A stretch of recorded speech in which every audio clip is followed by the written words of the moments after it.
अस्सलाम वालेकुम। तो स्टूडेंट्स आज हम जो है प्रॉपर्टीज कुछ करने जा रहे हैं यूनियन के इंटरसेक्शन की। तो उसके अंदर सबसे पहले जो प्रॉपर्टी है उसका नाम है commutative property of union and intersection. ठीक है जी। सबसे पहले तो हम कम्यूटेटिव प्रॉपर्टी ऑफ यूनियन को समझते हैं। आखिर कम्यूटेटिव प्रॉपर्टी पहले तो ये समझते हैं कि कम्यूटेटिव प्रॉपर्टी होती क्या है। तो कम्यूटेटिव प्रॉपर्टी हम जो है दो सेट्स के लिए या किसी भी दो एलिमेंट्स के लिए कंसिडर करते हैं। ठीक है जी। इससे पहले भी हमने कम्यूटेटिव प्रॉपर्टीज पढ़ी होगी एडिशन के अंदर या मल्टीप्लिकेशन के अंदर, लेकिन सेट्स के अंदर हम ऑपरेशंस यूनियन और इंटरसेक्शन के हिसाब से इसको पढ़ रहे हैं। ठीक है जी। तो कम्यूटेटिव प्रॉपर्टी ऑफ यूनियन क्या है? अगर आपके पास कोई भी दो सेट हैं, फॉर एग्जांपल एक सेट ए है और दूसरा बी है, तो इसके अंदर क्या होगा कि अगर ए यूनियन बी करते हैं तो वो बराबर होगा बी यूनियन ए के, यानी कि इसका ऑर्डर चेंज करते हैं। फॉर एग्जांपल जैसे आपने पढ़ा था एडिशन का, कम्यूटेटिव प्रॉपर्टी ऑफ एडिशन, उसमें आप लिखते थे कि ए प्लस बी बराबर होता है बी प्लस ए के, यानी कि 2+1 करें या फिर 1+2 करते करते हैं तो आंसर 3 आता है। तो इस तरह की प्रॉपर्टी को हम कम्यूटेटिव प्रॉपर्टी ऑफ एडिशन कहते हैं। तो ऐसे ही सिंपल यूनियन है। ठीक है जी। अगर आप दो सेट्स का यूनियन करते हैं तो ए या बी दोनों के एलिमेंट्स को मिला के लिखते हैं, चाहे बी और ए हो दोनों के एलिमेंट्स को मिला के लिखते हैं। तो दोनों के अंदर आंसर ए यूनियन बी या फिर बी यूनियन ए का आंसर सेम आता है। तो लेफ्ट हैंड साइड आपकी बराबर होती है राइट हैंड साइड। तो इस प्रॉपर्टी को हम कहते हैं कम्यूटेटिव प्रॉपर्टी ऑफ यूनियन। ठीक है जी। ऐसे ही कम्यूटेटिव प्रॉपर्टी ऑफ इंटरसेक्शन होता है, यानी कि अगर आप कोई भी दो सेट ले लें, उनके अंदर इंटरसेक्शन करें।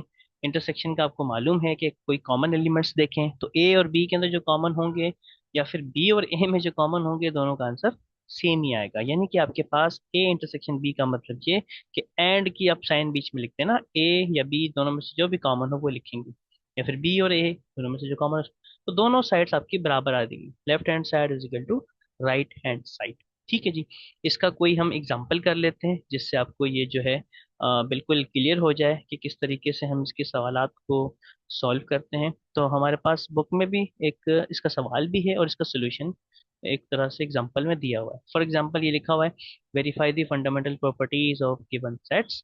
आपके पास एक ए सेट है जिसके एलिमेंट्स आपके पास लिखे हुए हैं 1 2 3 4 6 12। ऐसे एक बी सेट है जिसके एलिमेंट्स लिखे हुए हैं 4 6 8 9 10 एंड 12। तो आपने वेरीफाई करना है commutative property of union and intersection. ठीक है जी। दोनों को आपने वेरीफाई करना है। तो इसकी वेरिफिकेशन का प्रोसेस बहुत आसान है। आपने जो है सबसे पहले तो ए और बी की एक प्रॉपर्टी को प्रूव करना है, यानी कि कम्यूटेटिव प्रॉपर्टी ऑफ यूनियन। आप स्टेटमेंट लिखेंगे कि कम्यूटेटिव प्रॉपर्टी होती क्या है, ए यूनियन बी बराबर बी यूनियन ए के होता है। ठीक है जी। तो ये लेफ्ट हैंड साइड है आपकी। सबसे पहले आपने लेफ्ट हैंड साइड को लिखा, ए के एलिमेंट्स लिखे, उसके बाद यूनियन करके बी के एलिमेंट्स लिखे। अब इन दोनों के अंदर यूनियन का मतलब है कंबाइन करके लिखना। ठीक है जी। जो एक जैसे हों उनको एक बार लिखेंगे और बाकी सबको तरतीब से लिख देंगे। तो 1 2 3 4, 4 के बाद 6, 7 नहीं है, 8 9 10 और 12। तो इस तरीके से इसका यूनियन आ गया। ऐसे ही हम राइट हैंड साइड लेंगे, बी यूनियन ए, पहले बी के एलिमेंट्स लिखेंगे फिर यूनियन करके ए के एलिमेंट्स लिखेंगे। अब इन दोनों को फिर से तरतीब से लिखना है, तो 1 2 3 4 6 8 9 10 एंड 12।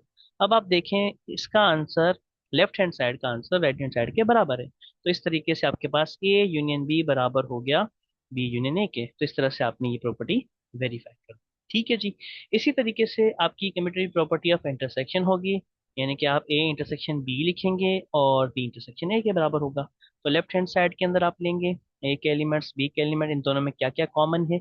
इसके अंदर 4 कॉमन है और उसके बाद 12 कॉमन है, और ऐसे ही 6 भी कॉमन है। ठीक है जी। 4 6 एंड 12 कॉमन आ गया। ऐसे ही आप बी इंटरसेक्शन ए लिखेंगे, अगेन सेम, 4 6 एंड 12 कॉमन। तो लेफ्ट हैंड साइड बराबर होगी राइट हैंड साइड। तो इसको कहते हैं हम commutative property of union and intersection. ठीक है जी। तो आपका जो क्वेश्चन नंबर 1 है एक्सरसाइज का वो इसी से रिलेटेड है। तो आपको ये प्रॉपर्टी अब आ गई है तो आप उसको आसानी से सॉल्व कर सकते हैं। ठीक है जी। जो क्वेश्चन नंबर 17.3 का क्वेश्चन नंबर वो है 1 है, ये आप सॉल्व कीजिएगा। तो आज के लिए इतना ही। आई होप कि आपको कॉन्सेप्ट समझ में आ गया होगा। ठीक है जी। तो जब तक के लिए इंशाल्लाह नेक्स्ट वीडियो में मिलते हैं नए टॉपिक के साथ। जब तक के लिए टेक केयर। अल्लाह हाफिज।